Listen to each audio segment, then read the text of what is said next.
Você está ouvindo o programa Palavra de Professor. Olá! Inicia agora, nesta segunda-feira, 15 de setembro, o programa Palavra de Professor, uma produção da Durga Sindical para a Rádio da Universidade 1080 AM. Este programa foi selecionado no edital de chamada para a seleção e veiculação de conteúdos na Rádio da Universidade em maio de 2025. Sou a professora Daniela Marzola Fialho, da Faculdade de Arquitetura da URGS. A palavra do professor importa porque contribuímos com o nosso conhecimento no que se configura como fundamental na formação dos nossos estudantes para que o país se mantenha independente e soberano. A divulgação de um vídeo do influencer Felca em agosto deste ano, denunciando a adultização das crianças e adolescentes nas redes sociais, provocou o debate para a regulação das plataformas digitais. Foi aprovado no Senado o projeto de lei da adultização, com foco nas medidas de proteção de crianças e adolescentes. Também está na pauta do dia os projetos que tratam sobre a regulação das plataformas digitais. E para ampliarmos esse debate, nossa entrevistada é a professora Fiorenza Carnielli, da Faculdade de Biblioteconomia e Comunicação da Universidade Federal do Rio Grande do Sul, Fabico-URGS, e coordenadora executiva do Observatório da Comunicação Pública, que completou 10 anos agora, 27 de agosto. Olá, professora, bem-vinda ao nosso programa. Olá, Simone. Meu nome é Simone Medeiros Ramos, eu sou jornalista, sou uma mulher negra, tenho os cabelos castanhos, crespos, afro, olhos castanhos escuros, estou vestindo uma camisa listrada bege e branca, uma calça preta e uma bota preta. E meu nome é Fiorenza, eu sou uma mulher branca, alta, estou de cabelos soltos à altura do ombro e usando uma blusa preta. Para nós falarmos mais em relação a essa regulação das redes sociais que ganhou força com este episódio da adultização. É um tema que vem sendo discutido há muito tempo já. Esse é um tema que vem sendo discutido há muito tempo, né? E eu diria que nós estamos num momento de descobrir, de formular um problema público. Nós estamos descortinando, nós estamos nos dando conta de que existe um problema público. Em relação à regulamentação geral das plataformas, não há essa clareza pública tão evidente. No entanto, o que nós assistimos, como você destacou na abertura, nos últimos, ao longo desse mês de agosto, o que nós vimos foi uma grande mobilização do debate público e, portanto, da agenda pública, que coincidiu naquilo que o debate público sempre espera. Nós, como públicos, pessoas, nós nos engajamos no debate público com um objetivo, que é influenciar a decisão pública. É muito raro, é um momento especial, portanto, quando a gente consegue ver que a decisão pública, muito rapidamente, vai ao encontro do desejo ou do consenso do debate público. É raro por quê? Primeiro, porque formar consenso no debate público é muito difícil. Segundo, porque a decisão pública também há um trâmite, um trâmite todo próprio do Estado Democrático de Direito, das diferentes instituições que vão concorrer para aquela decisão. No entanto, nesse caso, a gente teve uma decisão muito rápida. O Felca publicou no dia 7 de agosto, no dia 27 de agosto o Senado havia aprovado e agora vamos esperar a publicação pela presidência. Então, a gente tem aí um fenômeno especial da mobilização, um resultado de que houve um entendimento na sociedade. Há um problema aqui, causado pela atuação das plataformas de redes sociais, as chamadas Big Techs, e esse problema precisa de uma solução. E aí o Estado agiu. Essa mobilização social foi forte. Por que, na sua opinião, os parlamentares aceitaram e aprovaram com tanta agilidade? Sim, sabe que eu me perguntei muito, inclusive, esse debate em sala de aula, por que o Felca? Eu imagino que ele mesmo tenha se perguntado, né? Não estou falando de predestinação, estou dizendo assim, quais foram as condições, né, para que esse produtor de conteúdo digital tenha conseguido induzir, no sentido de estimular um debate público que conseguiu convocar posições as mais diversas e formar um consenso. Acho que é importante a gente considerar que isso não é atuação exclusiva dele. Esse projeto, que é o PL 2628, ele foi proposto em 2022, no próprio Senado. Que é referente à adultização. Esse projeto aprovado agora em agosto. Quer dizer, é um projeto que está tramitando há 3 anos. E ele foi resultado da atuação de várias organizações da sociedade civil que têm formulado, né, demonstrado que há um problema relacionado à vulnerabilidade das crianças nas redes sociais, no ambiente digital, das crianças e dos adolescentes. Claro, agora, por que o Felca, se a gente for pensar? Bom, ele tem a autoridade daquele que conhece o sistema, que joga o jogo das redes sociais. Portanto, é daquelas pessoas que está muito ambientado nesse cenário das redes sociais, que é bem sucedido, que entende o seu funcionamento e que dá um depoimento com autoridade dos problemas desse funcionamento. Então, a gente tem aí uma condição e em 20 dias a gente realmente teve a convocação. O Estado fez o que a gente espera que ele faça, que é nos dar respostas. E esses projetos que tratam da regulação das redes sociais também é uma discussão que já vem há um tempo. Essa questão da adultização, ela foi uma oportunidade para a gente iniciar essa atuação estatal na atividade econômica das Big Techs. Porque, diferentemente, né, estamos conversando em praça pública, não é a mesma coisa, né? Há um negócio, são empresas, negócios que ganham dinheiro com essa distribuição. Então, há um problema na forma da distribuição das informações na rede social. Se a gente for olhar, há pouco tempo, também nesse mês de agosto aqui em Porto Alegre, nós tivemos 2 casos de intervenção do Estado preocupado com a dieta alimentar dos porto-alegrenses e fecharam uma padaria e um restaurante bastante famosos. E a gente entende que o Estado tem que nos proteger como consumidores e como, né, pessoas daquela comida que está estragada. Nós, né, sociedade, nós temos também uma dieta informacional, não alimentar, né? Uma dieta informacional.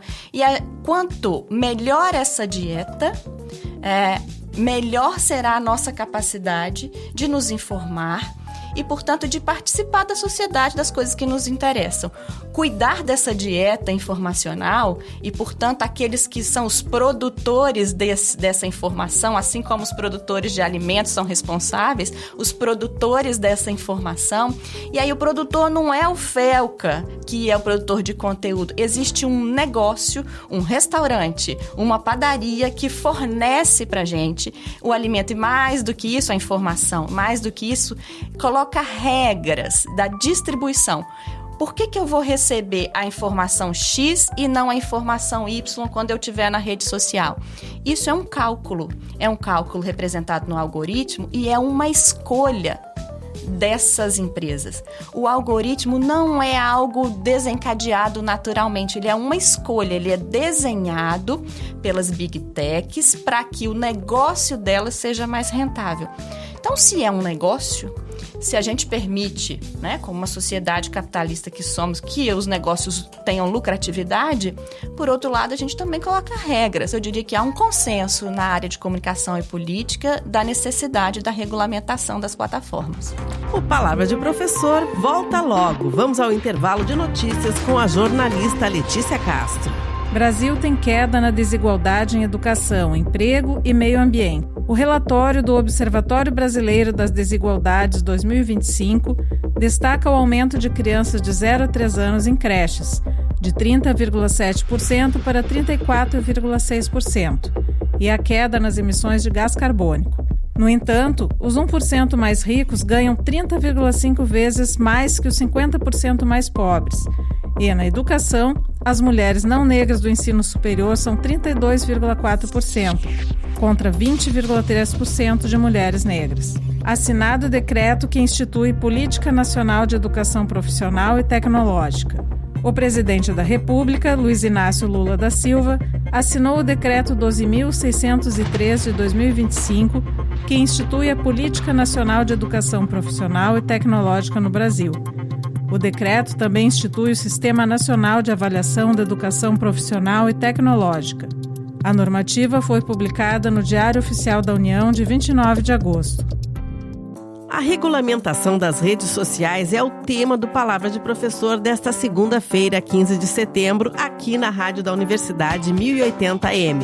Nossa entrevistada é a professora Fiorenza Carnielli, da Fabico URGS. E a aprovação de uma regulamentação das obrigações das redes sociais é urgente para proteger as crianças, adolescentes, e de quem é essa responsabilidade para regular esses conteúdos? O FELCA nos mostrou a urgência inequívoca desse projeto e realmente, quando a gente fala de crianças e adolescentes, né, é um público ao qual está associada uma vulnerabilidade, né? E, portanto, há uma responsabilidade que é compartilhada entre a família, os pais, o Estado e toda a sociedade do cuidado dessas crianças. Há uma vulnerabilidade, portanto, das crianças, mas nós, como públicos, também nós temos uma vulnerabilidade, a opinião pública está vulnerável à atuação das redes sociais. Na relação com as organizações, né, as empresas, as organizações como um todo, há o que a gente chama de vulnerabilidade dos públicos, porque essa relação é assimétrica por natureza. Uma organização tem muito mais poder do que os públicos. E o que a gente vive hoje em relação às redes sociais é uma incapacidade, porque nós não temos acesso à informação da caixa preta. Como é que funciona esse cálculo? Não há transparência em relação aos critérios que as redes sociais adotam para distribuir conteúdos. E se eu estou dizendo que não há critérios, elas podem distribuir conteúdos que consideramos positivos, e se a opinião pública vai mal, a democracia vai mal. Mas esse discurso de ódio e também dessas manifestações homofóbicas, racistas, enfim, qualquer tipo de discriminação, também não tem uma regulação. E aí, como fica tudo isso, professora? A gente tem, assim, né, um aparato legal que permite a responsabilização do produtor de conteúdo. Né? Então, se eu cometer qualquer crime na rede social, no ambiente digital, eu posso ser responsabilizada enquanto indivíduo se eu for identificada. Mas a minha atuação, não sou só eu que estou assim, é como se eu estivesse na minha casa, resolvi fazer uma reunião e estou promovendo ali um ato ilícito. No ambiente digital, eu tenho uma organização, as redes sociais, as plataformas de redes sociais, que olham para o conteúdo que eu fiz, que é um conteúdo criminoso, né, conforme a legislação brasileira, e ela, apesar disso, ela distribui esse conteúdo para outros públicos. Então, há aí uma responsabilidade inequívoca. A gente tem uma decisão, já um entendimento do STF, de que elas poderiam ser civilmente responsabilizadas. No entanto, essa regulamentação é frouxa. Nada nesse país, em nenhum país do mundo, funciona sem a regulamentação do Estado. A gente não está falando aqui de um controle desproporcional, não. O problema é que o que tem conquistado maior público são conteúdos de discurso de ódio, de discriminação, que vão contra a integridade das pessoas. Professora Fiorenza, em alguns casos, a opinião popular pode confundir a regulação das redes sociais com algum tipo de censura? É importante até, Simone, separar, assim, né, atos de privação, de uso de redes sociais dirigido a pessoas particulares. Isso tem a ver com atos que essas pessoas particularmente produziram anteriormente, que estão sendo apurados, como é o caso, por exemplo, né, de todo o processo de apuração do 8 de janeiro e ações decorrentes, então, de restrição de acesso à rede social. Realmente não é uma censura. Então é uma sanção de atos que foram cometidos. A gente pode discutir a legalidade, né? A legalidade das ações, mas elas são sanções em resposta a atos. A regulamentação, ela não vai contra a liberdade de algum indivíduo em específico. Não é uma punição. Ela é uma proteção a toda a sociedade, para que a sociedade tenha um ambiente seguro, portanto, que esteja em acordo com os princípios do nosso sistema político, que é uma democracia. Recentemente, eu participo do Instituto Nacional de Ciência e Tecnologia em Democracia Digital, que fez uma survey de consumo de mídia para a formação política. A pesquisa foi de setembro de 24, exatamente no período eleitoral. A gente perguntava onde é que você se informa sobre política. A pesquisa mostrou, por exemplo, que a gente tem uma rede social, que é o YouTube, que tem o mesmo peso no hábito de consumo de mídia das pessoas do que a televisão. A televisão é um sistema regulamentado no país. A rede social, essa, o YouTube, e outras, não são. E elas têm responsabilidade. Porque se a gente não pode, né, se há todo um regramento e outra, a televisão é concentrada. Então, a vigilância civil sobre ela é maior, porque está todo mundo assistindo a mesma coisa. Na rede social, a vigilância civil, hoje, ela é comprometida porque é um conteúdo múltiplo, disperso por natureza. Mas há ali um controle na forma de fazer, na cozinha da rede social, que é o algoritmo, que é uma escolha que a gente tem que ter transparência para saber se ela pode operar assim ou não pode. Vamos para mais um intervalo de notícias com a jornalista Letícia Castro, direto da redação. 13 anos da Lei de Cotas. Sancionada em 2012, a Lei de Cotas completou 13 anos em 29 de agosto. A norma ampliou o acesso ao ensino superior. Em 2025, o Sistema de Seleção Unificada teve 26.515 candidatos cotistas aprovados na ampla concorrência. Todas as instituições federais de ensino superior reservam, no mínimo, 50% das vagas para quem cursou todo o ensino médio em escolas públicas, com renda até um salário mínimo para pretos, pardos, indígenas e quilombolas, e pessoas com deficiência. O número de alunos com autismo cresceu mais de 20 vezes em 10 anos. O registro de alunos com transtorno do espectro autista cresceu mais de 20 vezes nas escolas brasileiras em quase 10 anos. Foram 41,2 mil em 2015 e 884,4 mil no último ano, segundo o Censo Escolar 2024. Conforme o jornal Folha de São Paulo, o crescimento acontece devido à alta de diagnósticos no país e à redução na subnotificação dos casos, especialmente entre crianças.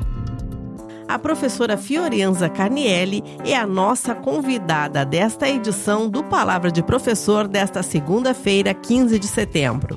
E é possível criar um consenso nacional para limitar esse ambiente todo, a questão das redes sociais, que não é só apenas para o público infantil, mas é ainda possível ter esse consenso? Depois desse mês de agosto, a gente pode responder que sim, é possível ter um consenso, né?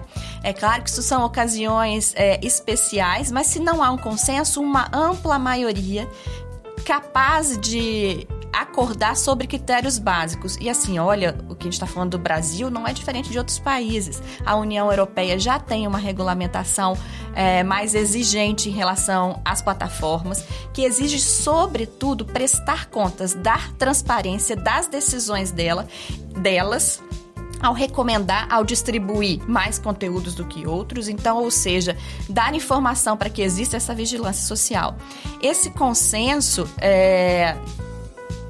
não foi possível, por exemplo, lá em 2023, quando o chamado PL das fake news, né, num final de semana estava proposto, houve uma atuação muito grande junto à opinião pública das próprias redes sociais e que era um ambiente que estava tido como favorável, isso lá no início de maio de 23, favorável para que aquela matéria fosse apreciada no Congresso Nacional, a sociedade discutindo, entendendo aquilo como favorável. Num final de semana houve uma atuação das redes sociais, uma atuação política, e esse cenário que era favorável, ele se inverteu e nós não conseguimos voltar àquela pauta.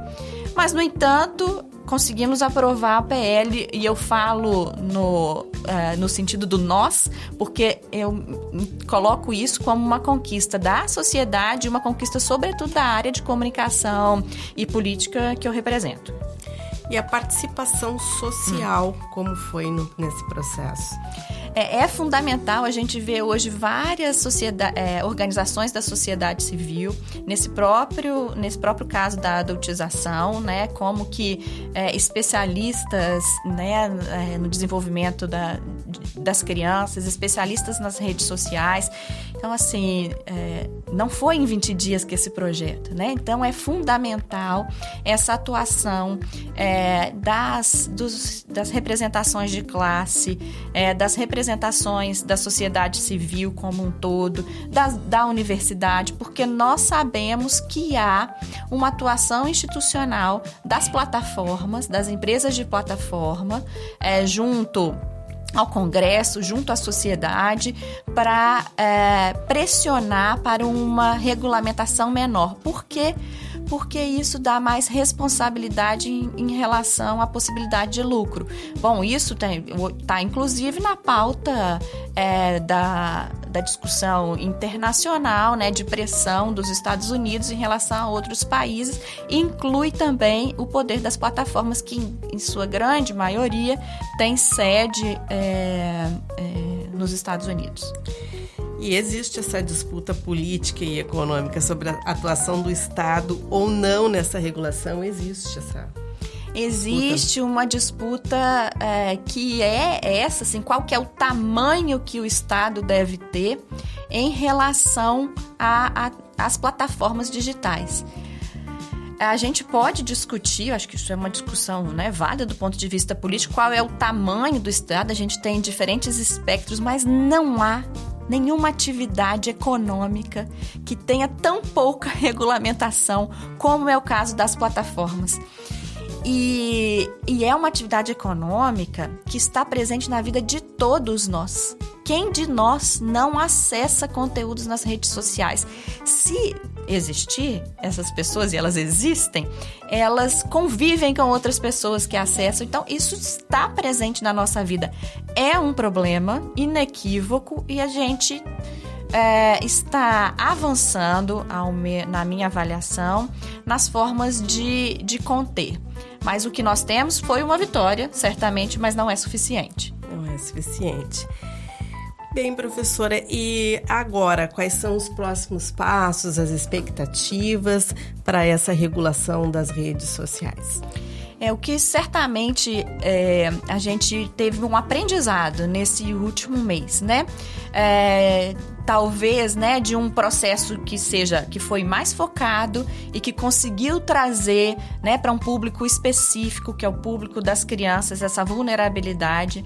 E ele nos permite, né, agora, acho que abriu um espaço para a discussão das plataformas como um todo, né? No entendimento de que precisamos nos posicionar enquanto país para proteger não só as crianças, mas a nós mesmos, que temos outras vulnerabilidades quando nós estamos no ambiente das redes sociais, no ambiente digital. E no ambiente digital que não estou dizendo, não é nenhuma navegação escusa na Deep Web, nós estamos falando no que é público, amplamente acessável por todos os sujeitos, né? É preciso que não só os indivíduos que publicam possam ser responsabilizados, como a gente vê hoje acontecer quando há algum caso, mas sobretudo das redes sociais. É claro, são grandes empresas com muito poder, Mas, por outro lado, a gente vê como que outros países já avançaram nessa regulamentação e eu acredito que, né, a atuação da sociedade civil mais incidente vai permitir que a gente consiga ter outros avanços. E qual é o papel da universidade nessa regulação, nesse debate sobre a regulação das redes sociais? Eu acho que, sobretudo, né, a gente pensando no meu lugar como professora, né, do Departamento de Comunicação, a gente tem um diagnóstico hoje de uma crise de legitimidade das instituições como um todo, do jornalismo e, portanto, um crescente sentimento de desconfiança na sociedade sobre aquelas instituições que produzem as informações fáticas, né, que, portanto, reportam o que acontece no mundo. Né? Se por um lado a comunicação, profissionalmente, os profissionais da comunicação são aqueles, né, que reportam os acontecimentos do mundo, que formulam as estratégias para que diferentes posições defendam, né, diferentes atores defendam suas posições, a universidade é uma outra instituição fundamental para o conhecimento e para a ideia de verdade e que também está em crise. Em crise do ponto de vista, o que a gente chama de uma crise epistêmica, né? É como se a gente tivesse, né, uma dúvida constante em relação ao conhecimento, ao avanço científico, isso plantado por movimentos negacionistas, por movimentos conspiratórios, que é o cenário que nós vivemos hoje.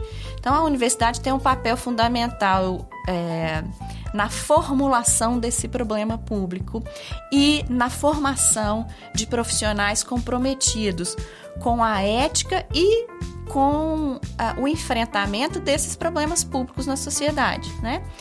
Ainda que a gente não tenha soluções imediatas, aqui pela universidade passam os profissionais que estarão no mercado para enfrentar esses problemas também. Fique por dentro das notícias com a jornalista Letícia Castro. Concluir curso superior aumenta a renda de alunos do ensino privado. Segundo o IAS, indicador ABMES Simplicity de Empregabilidade 2025, a remuneração média de alunos do ensino privado cresceu 81% após a conclusão do curso, passando de R$ 2.783 para R$ 5.045. A pesquisa foi feita com 8.843 egressos de 79 instituições de todo o país que colaram grau entre meados de 2023 e de 2024. Carteira Nacional do Professor será entregue em outubro, anuncia o MEC. O ministro da Educação, Camilo Santana, anunciou no dia 1º de setembro que a entrega da Carteira Nacional de Docente no Brasil ocorrerá a partir de outubro, mês em que é comemorado o Dia do Professor. O novo documento, emitido pelo Ministério da Educação, dará aos professores descontos em eventos culturais, como cinema, teatro e shows. Nesta segunda-feira, 15 de setembro, o Palavra de Professor conversa com a professora da Fabico URGS, Fiorenza Carnielli. Professora, você é coordenadora executiva do Observatório da Comunicação Pública, que completou 10 anos essa semana. Tem uma programação agora para setembro referente a esse momento de celebração. Completamos 10 anos, é um trabalho que é voluntário de professores, de alunos. O nosso site, então, deixa um convite, é urgs.br/obcomp, de Observatório da Comunicação Pública.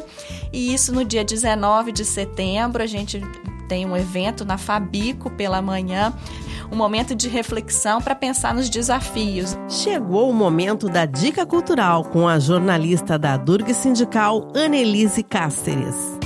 Imagens, objetos, fotografias e pinturas compõem a mostra coletiva Precipitar o Tempo, que ocorre de 9 de setembro a 10 de outubro no Espaço de Artes da UFSPA.